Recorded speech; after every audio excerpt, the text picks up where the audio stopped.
Baik, bismillahirrahmanirrahim. Assalamualaikum warahmatullahi wabarakatuh. Selamat pagi teman-teman semua.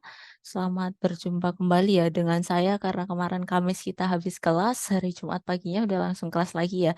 Mohon maaf sekali ya karena nanti takutnya saya di pertemuan berikutnya minggu depan ya teman-teman pas tanggal 1 Juni juga. Jadi pas tanggal merah nanti mohon disesuaikan lagi ya.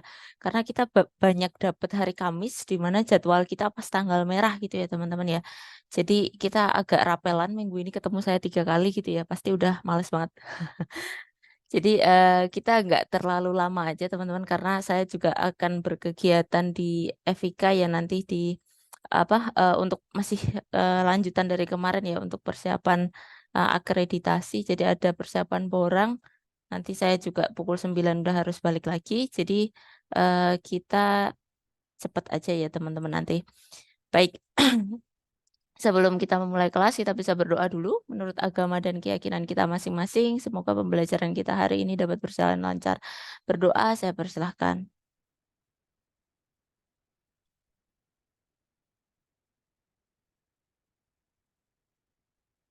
Baik, untuk berdoanya cukup, kemudian saya izin share screen dulu teman-teman, sebentar ya.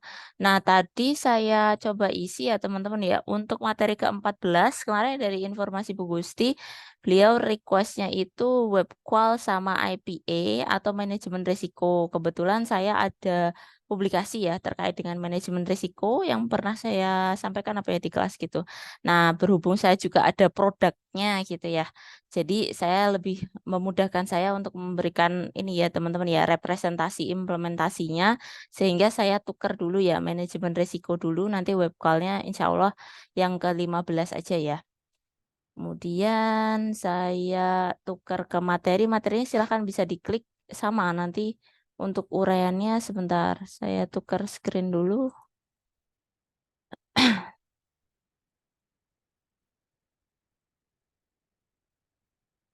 Nah, untuk materi kita di pertemuan 14 yaitu manajemen risiko ya teman-teman ya. Nah, di sini kalau kita berbicara terkait TKTI ya, Tata Kelola Teknologi Informasi, manajemen risiko menjadi salah satu komponen, teman-teman. Tidak bisa dilepaskan juga dari manajemen risiko. Nah, risk management atau manajemen risiko di sini adalah satu aktivitas yang mencari, mengidentifikasi, dan mengelola risiko dalam operasional organisasi untuk mendukung sasaran bisnis.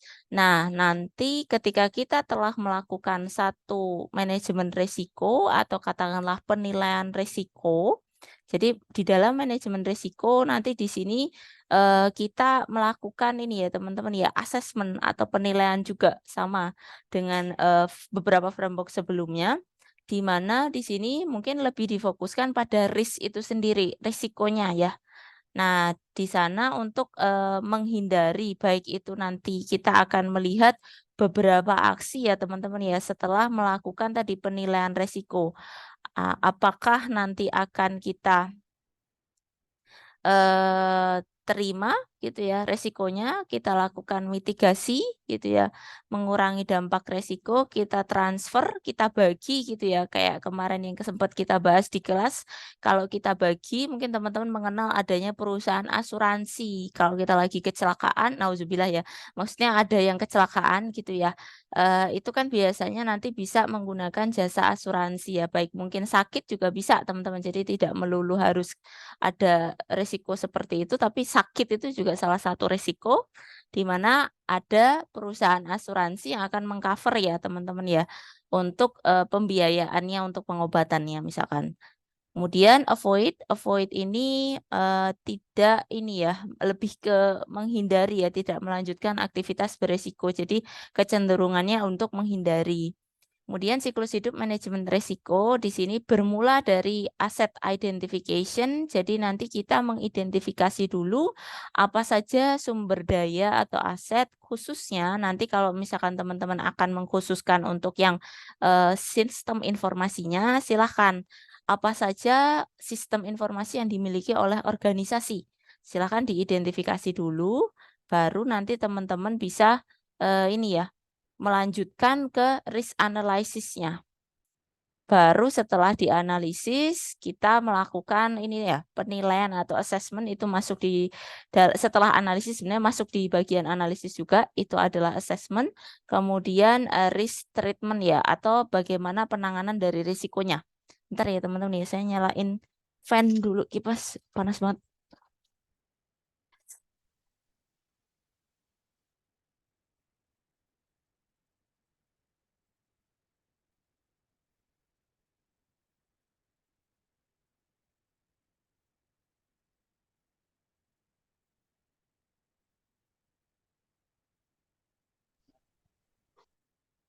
Oke, kita lanjut lagi sebentar. Maaf, balik lagi. Ini ya, saya geser dulu deh. Belum saya tukar balik ke sini.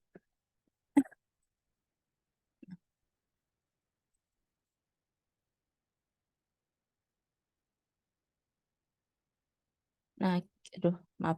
Nah, kita masuk ke proses di dalam manajemen risiko tadi ya. Secara sederhana kita kelompokkan menjadi 3 kelompok besar proses, yaitu asset identification. Di sini nanti kita lihat apa saja asetnya. Kebetulan ini adalah manajemen risiko secara umum. Kalau nanti kita bicara sistem informasi, teman-teman bisa melist atau mendaftar ya apa saja aset yang dimiliki dari sistem informasinya. Kemudian nanti bisa pula kalau mungkin lebih ke SITI, nanti berarti ada beberapa infrastruktur. Jadi tidak melulu hanya sistem informasinya, namun berbagai perangkat yang terkait juga ikut di data sebagai aset. Kemudian masuk ke risk analysis, di sini ada proses nanti untuk kalkulasi atau assessment, di mana untuk risiko ini didapatkan dari probability dikali impact ya. Jadi probabilitas ini nanti ini ya tingkat kemunculannya, kemudian dikali tingkat dampak ya, impact-nya. Nah, ini memerlukan kemampuan untuk estimasi impact dan probability. Nah, untuk perhitungan analisis risiko, biasanya nanti teman-teman akan diarahkan untuk menggunakan beberapa framework ya, yang terkait dengan managing risiko, teman-teman. Nah, untuk managing risiko nanti saya berikan contoh untuk yang saya pernah kerjakan ya, teman-teman ya. Untuk Octave Allegro, nanti mungkin teman-teman akan melihat beberapa contoh untuk ini ya, framework manajemen risiko lainnya. Kemudian risk treatment ini adalah bagaimana kita melakukan treatment penanganan ya. Kalau misalkan tadi ada risiko yang cukup signifikan gitu atau intinya ada risiko. Gimana cara menanganinya gitu ya. Atau solusi yang kita tawarkan seperti apa agar setidaknya risiko itu tidak bisa secara keseluruhan hilang, teman-teman. Kalau di dalam organisasi. Namun bisa juga kita mengupayakan dibuat risiko itu posisinya seminimal mungkin. Jadi jangan sampai mengganggu operasional organisasi, kemudian mengurangi profit organisasi. Nah, itu sangat tidak disarankan sehingga kita tekan sampai risiko itu sangat minim gitu. Nah, ini tadi sudah ya kayaknya ke double apa ya? Saya salah geser deh. Ntar ya. Nah, ini bagaimana proses manajemen risiko? Manajemen risiko terdiri dari serangkaian langkah ya. Nanti dilakukan berurutan, memungkinkan peningkatan berkelanjutan dalam pengambilan keputusan. Jadi, kalau kita bicara manajemen risiko, biasanya akan ada tahapan-tahapan yang perlu kita lalui, di mana biasanya didasarkan pada satu framework tertentu ya, yang akan jadi acuan. Di dalam framework sudah memuat tahapan-tahapan apa saja. Namun secara umum ya, ini adalah tahapan yang kita gunakan ya ketika melakukan manajemen risiko. Yang pertama, berkomunikasi dan berkonsultasi. Yang kedua, menetapkan konteksnya, kemudian mengidentifikasi risikonya. Selanjutnya, menganalisis risiko. Nah, termasuk di dalamnya nanti kita evaluasi juga risikonya, kemudian menangani risiko dan memantau atau meninjau bagaimana proses penanganan dari risikonya. Nah, ini adalah representasi flow ya teman-teman ya, atau diagram yang menggambarkan rangkaian proses dari manajemen risiko. Nah, dimulai dari establish the context ya tadi. Jadi biasanya nanti di sini ya teman-teman ya, communicate and consult-nya di sini digambarkan ini ya, beriringan ya teman-teman ya, karena seiring proses kita perlu ya untuk misalkan berkomunikasi dengan para stakeholder terkait dengan data-data yang kita perlukan untuk menganalisis risikonya. Kemudian establish konteks, ketutup. Establish konteks, kemudian identify risikonya, kemudian analyze dari risikonya, kemudian evaluate. Nah, kita nilai, kemudian treat ya, kita berikan penanganan ya untuk risiko tadi. Kemudian ini yang akan dimasukkan dalam satu manajemen risiko yang ada diwarnai hijau ya. Ini adalah lebih ke poin utama ya, main utama dari manajemen risiko ya teman-teman ya. Lebih ke identifikasi, analisis dan evaluasi. Evaluasi nanti akan memberikan rekomendasi-rekomendasi kiranya yang berguna untuk penanganan. Nah, kemudian kalau tadi biasanya juga ini ya teman-teman ya, karena risiko ini biasanya dalam satu proyek pengelolaan risiko mungkin bisa juga kita buat satu monitoring ya, proses monitoring dan review di mana dari masing-masing tahapan yang telah dilakukan tentunya ada semacam ini ya teman-teman ya, pemantauan dan juga evaluasi. Apakah dari mungkin masing-masing prosesnya sudah dilakukan reporting ya, pembuatan laporan sehingga kita bisa men-tracing result atau dokumentasi dari masing-masing proses. Nah, itu jauh lebih baik teman-teman kalau dari masing-masing tahapan mirip dengan nanti ketika teman-teman mengambil mata kuliah manajemen proyek gitu ya. Biasanya kebetulan kayak kelasnya kakak ke tingkat kalian ya, saya minta kalau untuk kelas manajemen proyek kita upayakan ya pada tahap-tahapan itu masing-masing tahapan managing proyek untuk menghasilkan satu dokumentasi, ada dokumentasinya. Sehingga masing-masing proses kita tahu nih, menghasilkan apa sih selama ini untuk pada saat proses tersebut gitu ya. Jadi nggak melulu terus langsung jalan aja, nggak ada reportingnya. Nah, sebaiknya menghasilkan satu dokumentasi sebagai informasi bahwa bukti proses itu telah dilaksanakan. Maaf, balik lagi. Nah, langkah pertama, berkomunikasi dan berkonsultasi. Nah, di sini adalah kita untuk katakanlah get to know ya, bisa berusaha mencari tahu gitu. Teman-teman coba kenalan katakanlah dengan internal organisasi. Misalkan ada perusahaan atau company yang kebetulan akan kita evaluasi. Nah, silahkan cari tahulah katakanlah seperti itu. Apa saja proses bisnis yang ada di dalamnya, siapa saja yang terlibat, sehingga kita tahu mungkin visi misi, kemudian tujuan dari organisasi. Ya, kita berusaha untuk cari tahu dulu lah, untuk mengidentifikasi kiranya permasalahan apa yang muncul gitu ya, sehingga nanti bisa kita telaah lebih lanjut. Nah, di sini untuk berkomunikasi dan berkonsultasi, nanti kita akan bisa mengidentifikasi ya teman-teman ya, informasi risiko yang terdapat di dalam satu organisasi. Kemudian mengelola persepsi pemangku kepentingan untuk pengelolaan risiko. Nah, di sini kita juga mulai melakukan pendekatan ya teman-teman ya, untuk menyampaikan terkait dengan tujuan kita ya. Ada mau melakukan penilaian risiko, nah kita juga mulai mengelola persepsinya dari pemangku kepentingan terkait bagaimana tanggapan mereka untuk risiko. Nah, di sini memunculkan informasi terkait risiko ya, teman-teman. Nah, saya ini dulu ya, mute kalau belum. Nah, di sini nanti teman-teman mungkin bisa berkonsultasi kalau kita bicara soal departemen IT. Nah, silahkan mungkin akan bertanya dengan yang in charge ya, yang bertanggung jawab untuk pimpinannya ataukah siapa personel ya, personel IT-nya yang in charge untuk kaitannya dengan berbagai hal untuk di SITI-nya. Kemudian, ini ya teman-teman ya, yang saya informasikan kemarin kebetulan saya juga habis menguji ya, mahasiswa S1 SI untuk proposal skripsi teman-teman. Jadi masalah itu cukup penting ya ketika teman-teman menentukan akan mengajukan proposal. Silahkan ya saran saya untuk menentukan case teman-teman itu kiranya di mana. Silahkan tentukan objeknya gitu ya. Kemudian subjeknya siapa yang akan menjadi informan teman-teman. Karena kemarin itu jadi malah berasa gini teman-teman. Sidang skripsi tapi berasa kerjaan dari tugas gitu. Karena dia hanya menganalisis dari literatur review. Nah, itu sangat saya tidak sarankan ya. Kemarin saya dan Bu Tere kasih informasi untuk memperbaiki teman-teman dalam menganalisis masalah ya. Karena masalahnya jadi tidak signifikan. Karena kalau kita cari literatur review itu sebatas sebagai referensi saja, teman-teman. Tapi untuk problem better kalau saya sarankan adalah teman-teman menentukan ya. Mungkin company X misalkan atau instansi X atau lembaga X untuk memberikan informasi. Sehingga itu lebih jelas teman-teman. Nanti teman-teman akan mengenali perusahaan itu memiliki visi misi dan tujuan, kemudian proses bisnisnya seperti apa.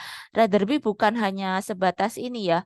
Dari penelitian ini dan itu bukan, karena nanti akan teman-teman juga mencari untuk landasan teori ya atau untuk ini ya literatur review di bab 2. Nah, itu kan sebagai referensi penelitian terkait, beda lagi gitu ya. Jadi teman-teman hati-hati nanti ketika skripsi nanti akan sampai pada waktunya karena baru semester 2 kan. Nah, silakan ya penentuan masalah itu cukup penting, jangan sampai seperti itu.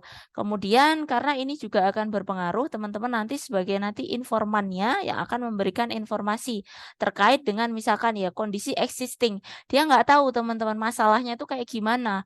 Karena dia nggak tahu objek penelitian yang pasti, subjeknya kemana dia juga bingung akhirnya teman-teman. Nah, ini yang perlu diluruskan gitu.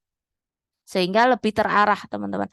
Kemudian nanti kalau kita bicara tadi organisasi, kita cari tahu nih apa yang ada di dalamnya. Misalkan SITI-nya, infrastruktur atau sistem informasi yang ada di dalamnya. Nah, teman-teman akan cari tahu seperti apa yang ada di dalamnya. Nah, perlu atau tidak misalkan dilakukan penilaian.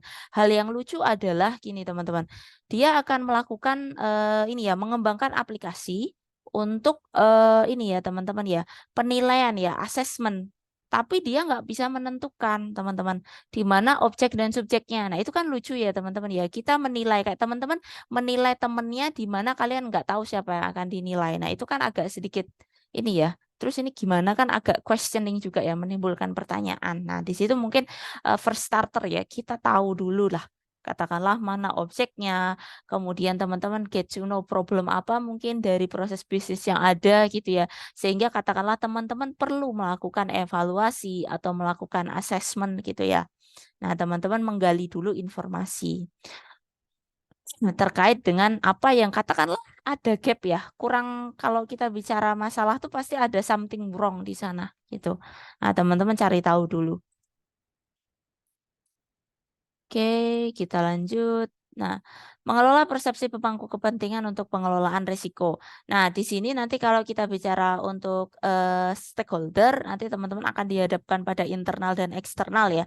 Jadi majority mungkin lebih ke internal karena kita sebagai ini ya teman-teman ya peneliti, kalau khususnya ya bukan seseorang yang bekerja di dalam organisasi itu mungkin tidak terlalu berinteraksi dengan eksternalnya ya atau mungkin konsumennya ya dari organisasi itu. Tapi bisa pula ya teman-teman kebetulan teman-teman kalau saran saya mungkin teman-teman bisa ini ya kemarin kita mengambil contoh untuk menyarankan di tempat magang, teman-teman. Tempat magang itu lebih memudahkan ya karena teman-teman sudah tahu organisasinya, sudah pernah mungkin membantu ketika magang ya di organisasi tersebut. Jadi lumayanlah tahu untuk flow eh, apa namanya, bisnis proses yang ada di dalamnya gitu ya. Daripada teman-teman mengambil satu, instansi baru, tapi it's okay nggak apa-apa kalau misalkan teman-teman punya referensi baru gitu. Tapi, better untuk get to know ya, untuk cari tahu. Nah, ada internal, ada eksternal. Nah, di sini nanti teman-teman, lihat ya beberapa komponen dari, si stakeholder. Nanti mungkin untuk sisi internal mungkin teman-teman akan kita pernah ulas ya di kelas ya, kalau internal mungkin lebih yang ada di dalam organisasi ya. Mungkin secara physically seperti staff, kemudian para manajer dan juga 3 level di dalam organisasi ya. Ada mungkin, tadi ada staff itu kan yang below ya, below level, kemudian yang middle level ada manajer, mungkin yang top manager ada bagian pimpinannya juga ada. Nah, nanti kalau misalkan ada sempat waktu, mungkin teman-teman berinteraksi dengan customer-nya ya sebagai eksternalnya. Nah, di sini nanti teman-teman bisa menggali informasi yang berkaitan kalau memang terkait dengan SITI yang digunakan, nah silahkan. Mereka juga informan ya kalau mereka juga menggunakan SITI tersebut. Kemudian ketika berkonsultasi dan berkomunikasi, nah silakan ya teman-teman bisa menggunakan media atau mungkin katakanlah mungkin kalau saran saya bisa berinteraksi secara physically, directly ya langsung gitu komunikasi itu sepertinya lebih memudahkan. Atau mungkin teman-teman melalui media ya nggak apa-apa, misalkan email ataupun menggunakan ini ya tag messaging gitu ya, mana yang membantu teman-teman untuk menggali idenya. Dan saran saya ketika kita berkonsultasi, mohon untuk didokumentasikan ya. Kalau misalkan teman-teman melakukan wawancara, katakanlah pertanyaannya apa saja yang teman-teman ajukan. Nah, silakan jawabannya didokumentasikan, informannya siapa, mungkin tanggal berapa kalian melakukan interview gitu ya. Jadi secara dengan baik didokumentasikan ya. Jadi misalkan teman-teman akan gunakan sebagai bukti ketika misalkan sidang, oh teman-teman memiliki proof bukti di dalam lampiran bahwa teman-teman mendapatkan data tersebut atau informasi tersebut berdasarkan informan dari internal misalkan yang menyampaikan demikian bla bla bla bla misalkan seperti itu. Nah, nanti selain itu kalau bisa saran saya untuk mengidentifikasi juga dokumen-dokumen teman-teman yang terkait. Jadi berkonsultasi ini tidak sebatas berkomunikasi seperti ini direct, tapi teman-teman juga bisa meminta ya berbagai dokumen yang terkait ya. Kalau ada dokumennya saya sarankan lebih mengacu ke dokumen karena itu sudah terdokumentasikan dengan baik. Baik mungkin ada SOP, ada POB gitu ya, pedoman baku ataupun apapun yang berkaitan dengan bagaimana pengelolaannya gitu. Bagaimana cara mengaturnya atau mungkin surat keputusan yang mengatur terkait dengan proses bisnis tersebut misalkan. Nah, jadi teman-teman kalau misalkan ditanya ketika sidang, teman-teman punya proof, oh memang alur atau SOP-nya di dalam perusahaan itu seperti ini Pak atau Bu, sehingga inilah yang menjadi dasar saya gitu ya. Sesuatu hal yang terdokumentasi dengan baik itu jauh lebih baik gitu. Kemudian menetapkan konteks. Konteks di sini nanti kalau teman-teman bicara terkait dengan penelitian, teman-teman akan melihat adanya ruang lingkup ya teman-teman ya. Ruang lingkup kalau misalkan skripsi teman-teman perlu definisikan ya. Kiranya teman-teman akan mencakup di bagian mana saja. Misalkan berawal dari yang internal. Nah, untuk internal tentunya teman-teman mungkin akan membahas ya teman-teman ya.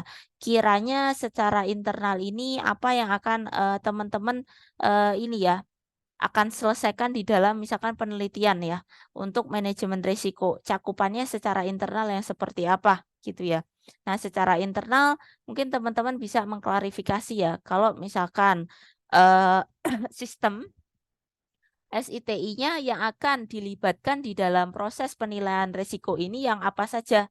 Nah, di sana mungkin teman-teman bisa sampaikan hanya meliputi apa-apa saja gitu. Jadi tidak ini ya supaya tidak kemana-mana gitu teman-teman, tidak meluas gitu. Nah, silakan bisa didefinisikan ya. Kemudian, aduh sebentar maaf balik. Bisa juga nanti teman-teman ini ya mengajukan beberapa pertanyaan yang kiranya membantu ya dalam mengakomodir scoping ya, menentukan scope atau ruang lingkup risiko. Kiranya misalkan staf apa saja yang akan menjadi informan atau mungkin departemen apa saja yang akan teman-teman libatkan dalam proses manajemen risiko tadi gitu. Alat apa saja, sistemnya apa saja, sumber dayanya apa gitu atau proses bisnis yang terkait. Nah, silakan didefinisikan. Nah, kemudian yang internal. Yang internal di sini terkait dengan faktor-faktor ini ya, kekuatan, kelemahan, peluang. Mungkin teman-teman bisa mengacu seperti SWOT ya, SWOT analysis, di mana nanti mungkin ada pihak eksternal juga ya yang teman-teman bisa ya mungkin terlibat karena belum tentu juga tapi akan bisa ada ya. Misalkan seperti customer ya, pelanggan yang kiranya mungkin ikut menggunakan sistem. Nah, di sana teman-teman mungkin sampaikan ya bahwa di dalam riset teman-teman itu juga melibatkan adanya pelanggan ya sebagai mungkin aspek orang luar gitu ya yang nanti juga akan berpengaruh juga ya. Misalkan di dalam kita lakukan analisis SWOT-nya gitu. Nah, teman-teman bisa menganalisis. Kemudian ini adalah contoh-contoh pertanyaannya. Contohnya saja, nanti teman-teman bisa menyesuaikan saja. Sebenarnya tidak ada kata baku, silakan bisa menyesuaikan dengan apa yang akan teman-teman gali. Yang kalian akan dapatkan kiranya seperti apa kondisional di dalamnya biar teman-teman tahu, silakan bisa ini ya, brainstorm apa yang question yang mungkin ya muncul untuk organisasi atau instansi tersebut atau untuk proses bisnis yang teman-teman akan analisis. Nah, teman-teman nanti akan menentukan pihak internal atau eksternal yang terlibat juga, kemudian proses bisnis yang terkait juga, nah kemudian lingkungan operasional yang terkait. Kemudian menetapkan konteks manajemen risiko. Nah, silahkan juga ya tadi teman-teman bisa melakukan informasi ya. Manajemen risikonya kiranya nanti teman-teman akan menggunakan framework apa misalkan. Nah, itu juga perlu disampaikan ya konteksnya. Supaya nanti kita tahu rangkaian tahapannya yang akan diikuti pasti akan mengacu pada framework tersebut gitu ya, sebagai acuan. Itu juga bisa gitu. Kemudian nanti beberapa batasan yang berkaitan dengan proses manajemen risikonya juga silahkan disampaikan ya, konteks lebih kepada ruang lingkup. Nah, ini adalah beberapa saran-saran ya nanti untuk menginformasikan kita berkaitan dengan penentuan konteks, misalkan prosedur-prosedur yang terkait, kemudian departemen yang terlibat, nah berbagai hal internal organisasi yang kiranya membantu teman-teman membatasi. Jadi biar nggak kemana-mana si riset tadi. Kemudian mengembangkan kriteria resiko. Nah, resiko ini nanti kita tahu ya teman-teman ya. Kalau kriteria resiko di sini sebenarnya nanti teman-teman bisa mengikuti dari framework ya yang sudah menentukan. Biasanya akan ada tingkatan teman-teman. Si resiko ini masuk level berapa? Biasanya sudah include kalau kita menggunakan satu framework, jadi teman-teman untuk kriteria tidak perlu khawatir. Kalau kita merefer pada satu framework, sudah ada biasanya informasinya. Tapi jika teman-teman mau saran saya tidak mendefinisikan ya, mengadopsi saja. Kemudian diinformasikan ya, bahwa teman-teman mengacu untuk tingkat leveling yang mana gitu ya. Nah, nanti yang akan digunakan sebagai dasar gitu ya teman-teman ya. Kemudian, nah ini kiatnya karena kita tidak mengembangkan, saran saya menggunakan referensi saja. Kemudian kita masuk ke analisis resiko. Analisis resiko berarti kita akan melihat proses ya, analisis resikonya, di mana kita lakukan ini tadi, tahapan-tahapan yang ada di dalam representasi gambar ya, maaf. Nah ini, identifikasi resikonya teman-teman. Di mana nanti, risiko ini coba kita kenali tadi ya, dari mulai aset-aset yang terlibat nih teman-teman, saran saya. Jadi asetnya yang dimiliki organisasi yang berkaitan dengan proses yang akan kita lakukan itu apa saja. Misalkan punya sistem ABC gitu, sehingga silakan didata ya, oh ada 3 sistem ABC, kemudian silakan diinformasikan sistem ABC ini katakanlah mengelola di apa saja, kemudian fungsionalitasnya seperti apa, bisa dia sampaikan gitu ya. Selanjutnya kita mengidentifikasi ya teman-teman ya, kemungkinan resiko. Nah, di sini kita lihat juga mulai ya, dari aset yang sudah ada, kita coba teman-teman mencari tahu ya, apa saja katakanlah peluang-peluang resiko yang mungkin muncul dari beberapa aset yang sudah teridentifikasi. Nah, di sini ada identifikasi beberapa jenis ya teman-teman ya, tentang risiko retrospektif. Nah, nanti teman-teman bisa memeriksa ya, log misalkan logbook, jadi misalkan log untuk misalkan transaksional ya, register misalkan ada pengecekan ya teman-teman ya, sistem log misalkan, ataupun dokumen-dokumen yang berkaitan dengan data kalau misalkan ada something wrong tadi teman-teman untuk risiko. Apakah misalkan ada laporan gitu, keluhan, nah ini bisa nih teman-teman, keluhan pelanggan atau survei yang menyampaikan bahwa, aduh ada sesuatu yang salah nih ternyata, ada yang kurang gitu, ada yang mungkin trouble. Nah di sanalah teman-teman mulai bisa mengidentifikasi ya, adanya sesuatu hal yang salah atau potensi risiko yang ada. Nah kemudian mengidentifikasi yang prospektif. Nah, ini yang prospektif berarti kan sesuatu hal yang belum apa ya, in the future ya, kita kita belum tahu ya seperti apa. Nah, di sini teman-teman bisa memanfaatkan ya brainstorming, mungkin teman-teman consult atau nanya gitu ya ke pimpinan IT-nya atau mungkin orang yang bertanggung jawab terkait IT atau informan staf IT-nya atau mereka sebagai user. yang kiranya bisa menginformasikan teman-teman apa saja yang mungkin ya di sini ya untuk perspektif itu, atau bisa juga teman-teman mencari literatur yang mungkin muncul ya untuk organisasi misalkan terkait dengan case yang teman-teman sedang teliti. Nah, di sini teman-teman akan mencari tahu dulu, boleh wawancara tadi ya, boleh survei gitu ya, boleh teman-teman meninjau dari beberapa literatur. Kemudian, nah silahkan ya teman-teman ya, tipsnya adalah teman-teman silahkan melibatkan katakanlah sumber daya yang tepat gitu. Baik itu mungkin orang ataupun referensi gitu ya, yang bisa menjadi informan ya, pemberi informasi untuk apa yang teman-teman butuhkan. Kemudian proses analisis resikonya sendiri. Nah, di sini tadi kita sudah mengidentifikasi ya teman-teman ya potensi resiko. Nah, dari potensi yang resiko yang telah kita identifikasi silahkan dilakukan asesmen atau penilaian seberapa jauh tingkat katakanlah ini ya level resiko tersebut ya teman-teman ya. Apakah kita katakan nanti memberikan dampak yang parah atau signifikan atau hanya, tidak terlalu signifikan ya teman-teman ya. Hanya, ya cukup, risikonya rendah saja gitu. Jadi teman-teman bisa mulai melakukan asesmen. Nah untuk berkaitan dengan asesmen, teman-teman akan merujuk pada kalau framework biasanya ada caranya, teman-teman akan ada rumusnya. Cara ngitungnya gimana teman-teman?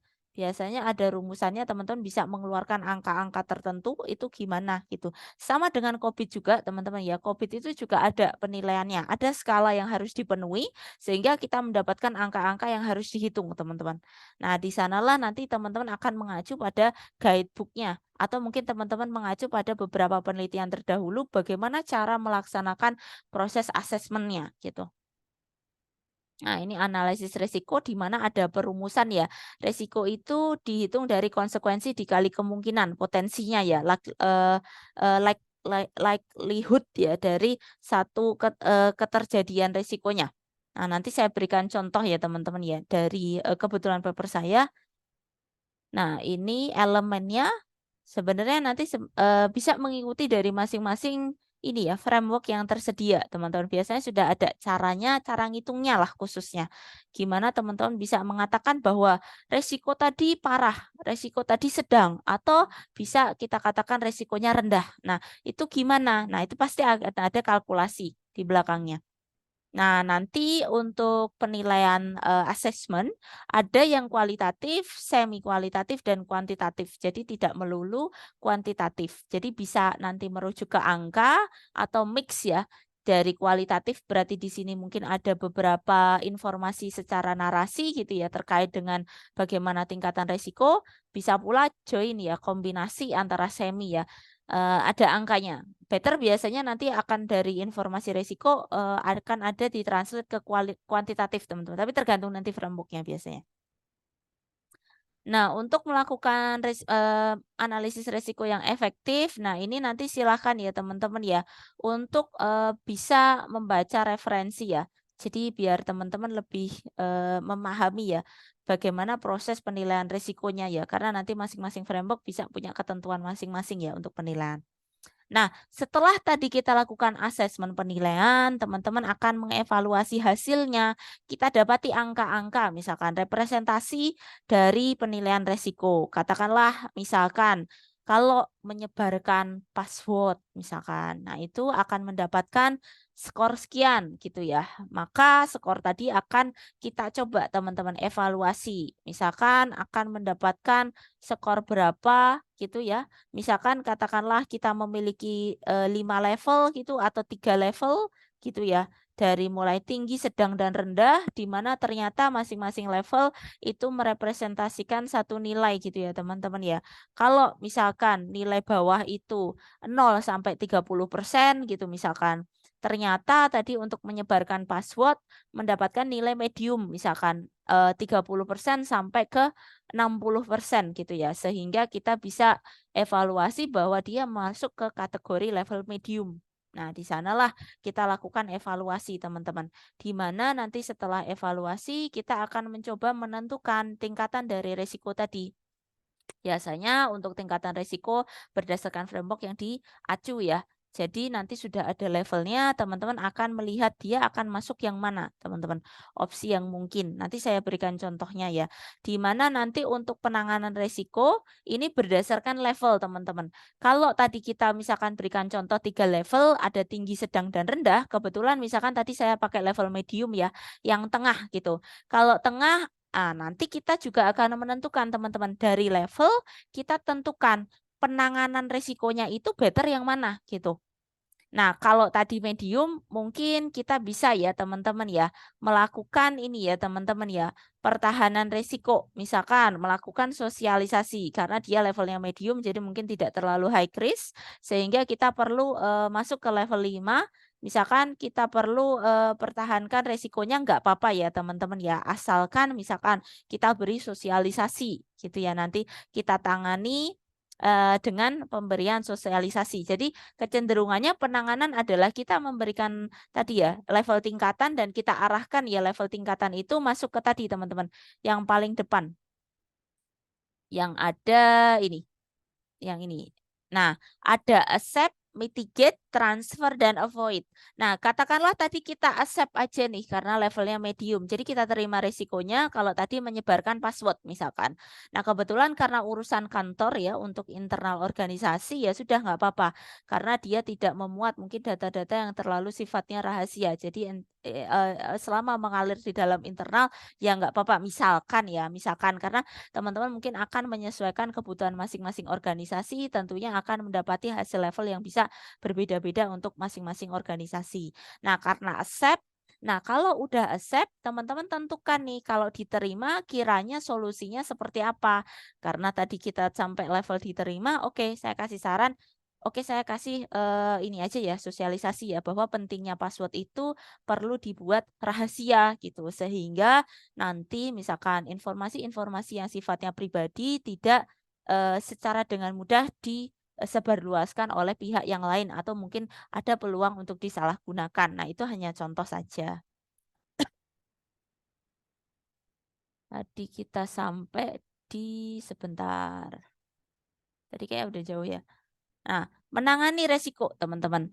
Nah, tadi kita sudah menentukan ya, accept the risk. Kita terima resikonya, kita tangani nih. Kita kasih solusi tadi ya, kita lakukan sosialisasi. Misalkan teman-teman terkait pentingnya keamanan data, misalkan. Nah, ini adalah salah satu solusi yang kita tawarkan. Atau mungkin yang lainnya bisa, tergantung case by case ya.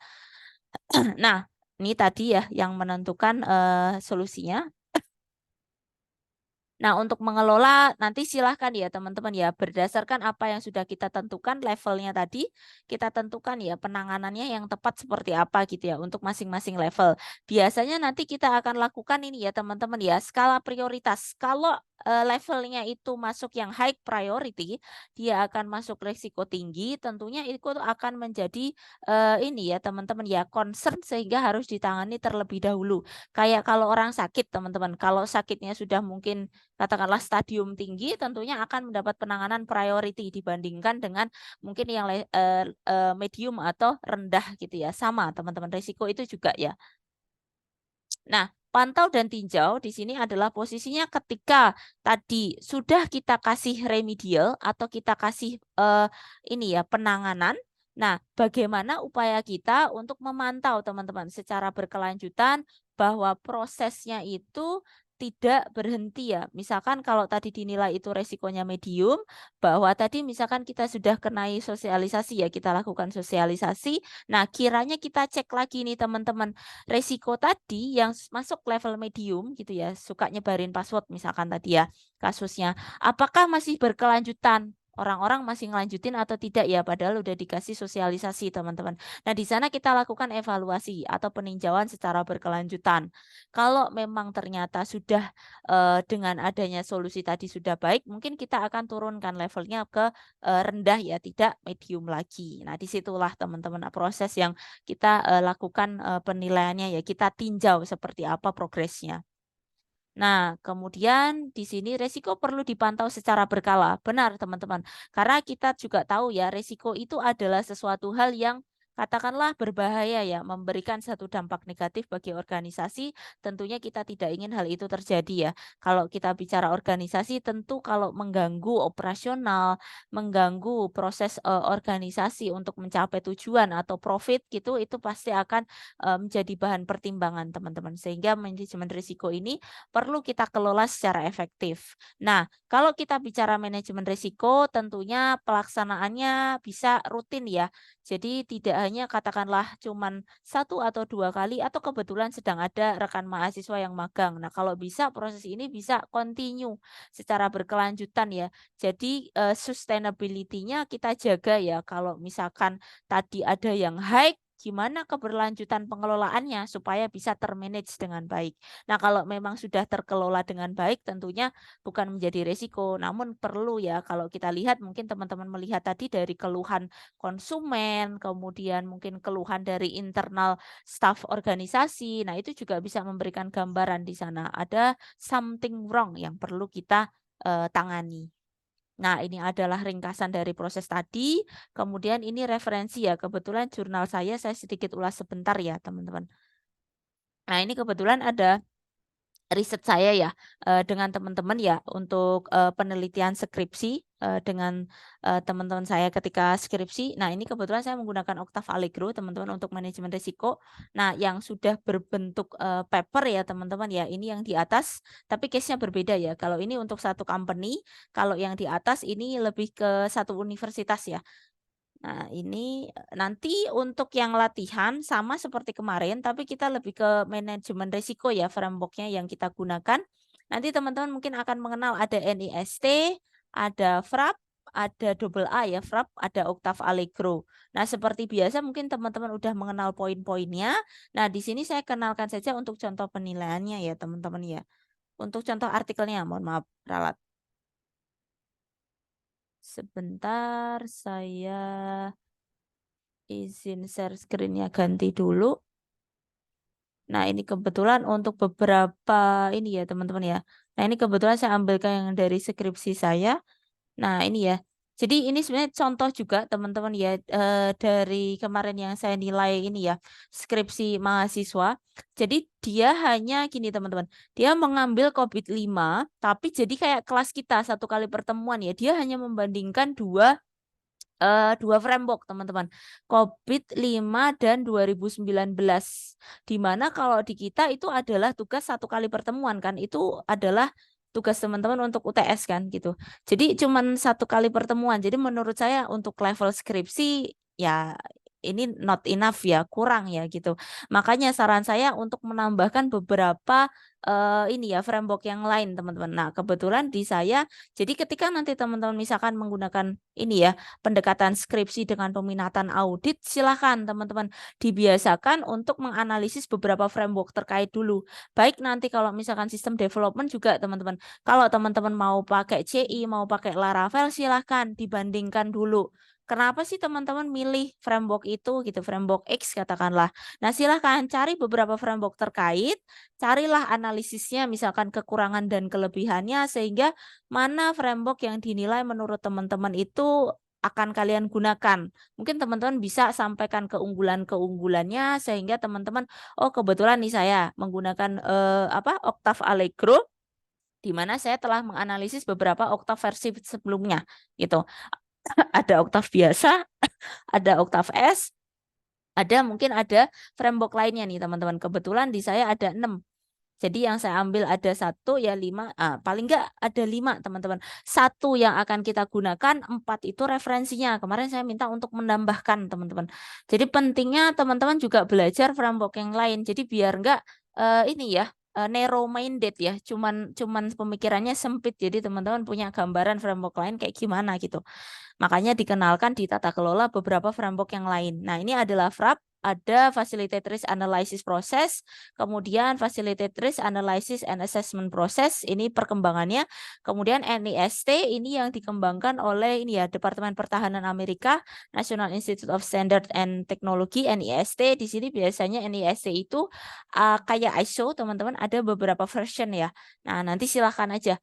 Nanti kalau misalkan teman-teman ingin menggali ya beberapa framework terkait dengan manajemen risiko. Kemudian saya coba share untuk yang papernya ya teman-teman ya, terkait dengan proses asesmennya. Sebentar.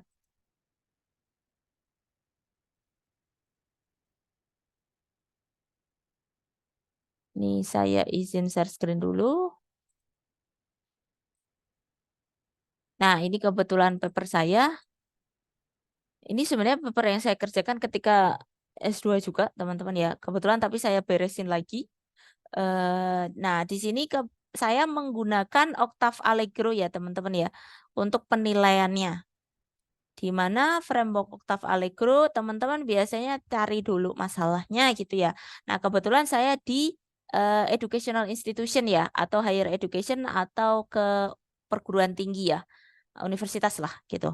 Nah, di mana nanti teman-teman akan melihat ya, di sini kalau ada ini ya teorinya. Kebetulan saya taruhnya di materials method untuk teorinya.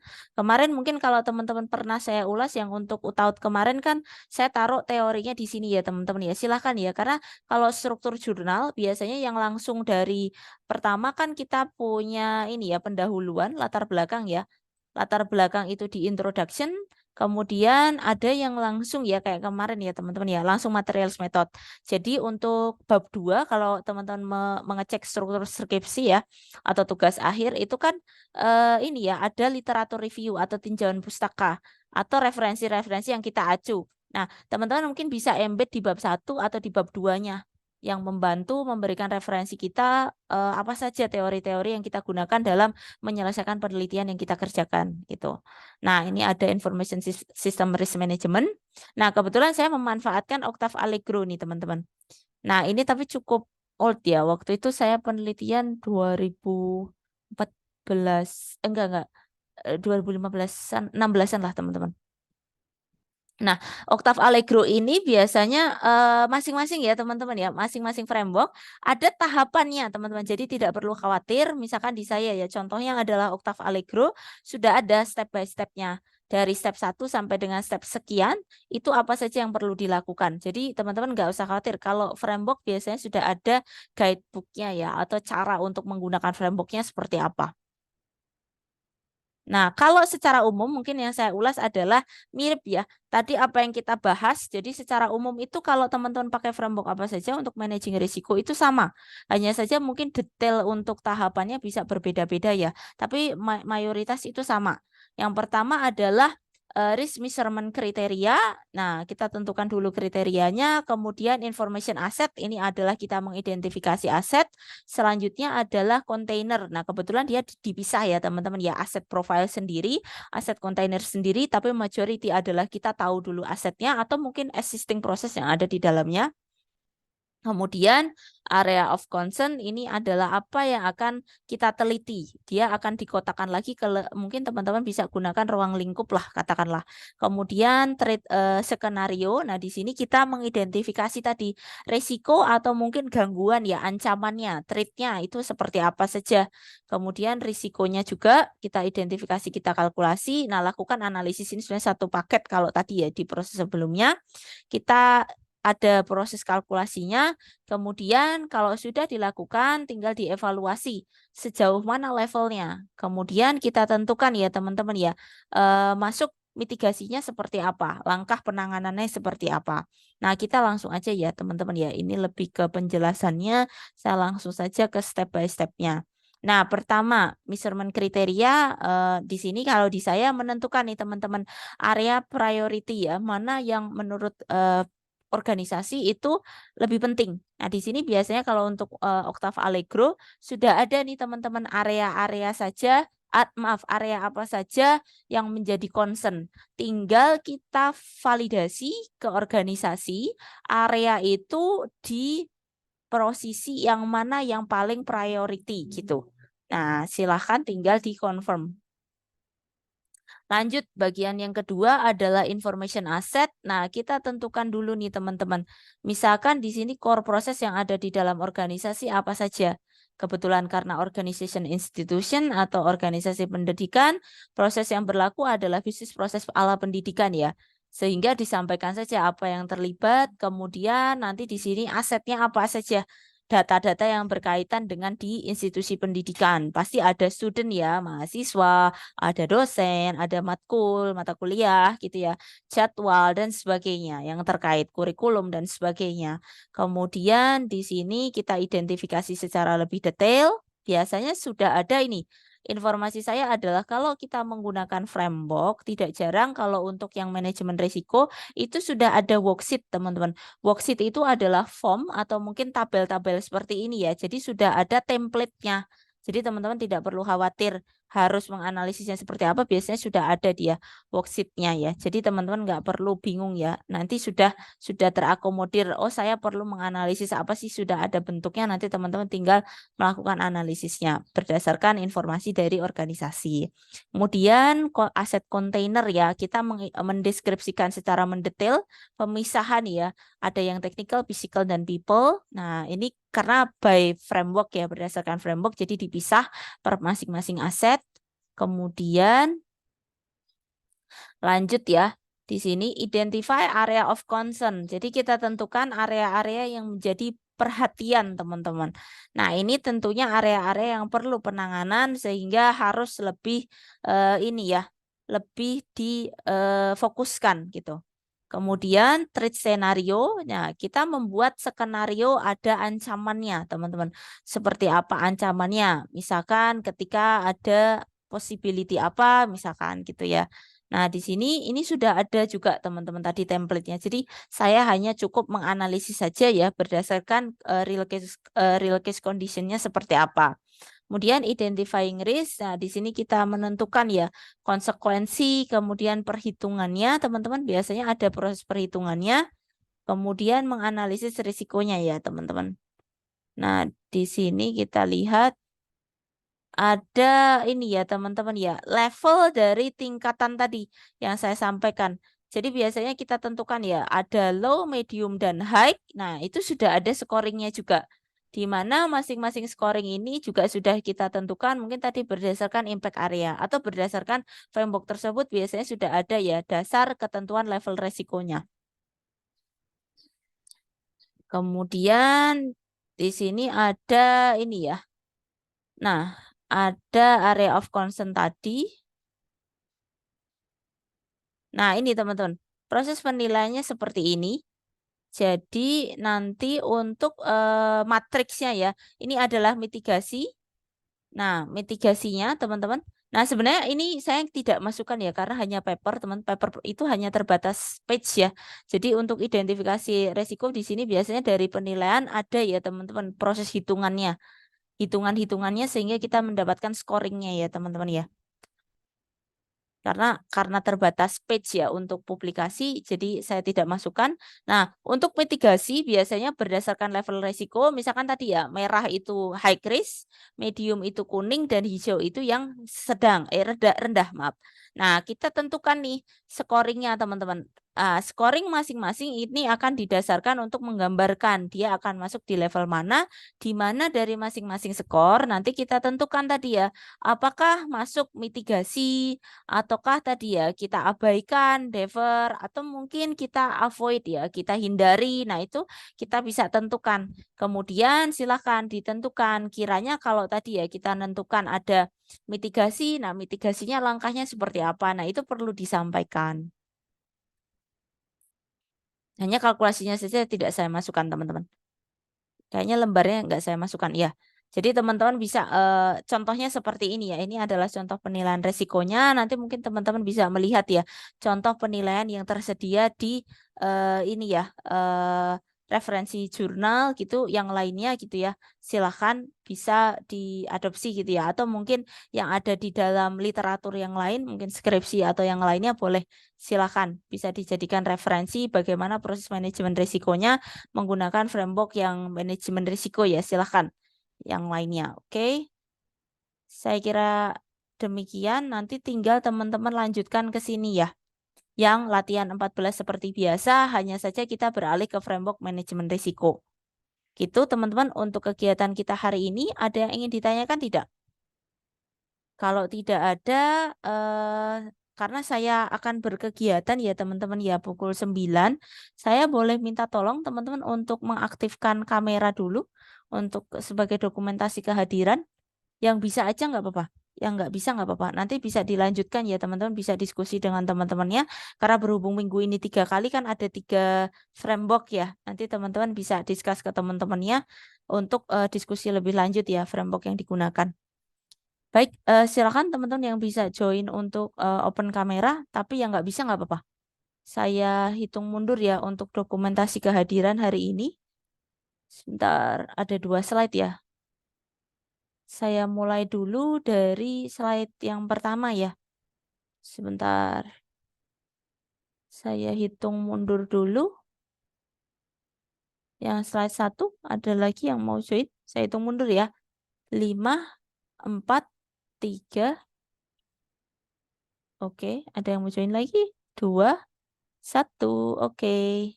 Ya, saya simpen dulu teman-teman. Bentar ya. Lanjut untuk slide yang kedua.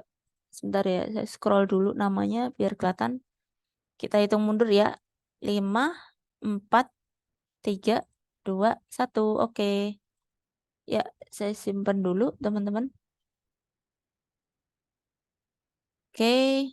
Baik, saya kira demikian ya teman-teman ya untuk kelas kita hari ini. Silakan ya nanti mungkin bisa dilanjut dengan teman-temannya untuk diskusi bersama gitu ya secara tim gitu ya. Mohon maaf ya saya tidak bisa mendampingi sampai akhir karena memang langsung berkegiatan.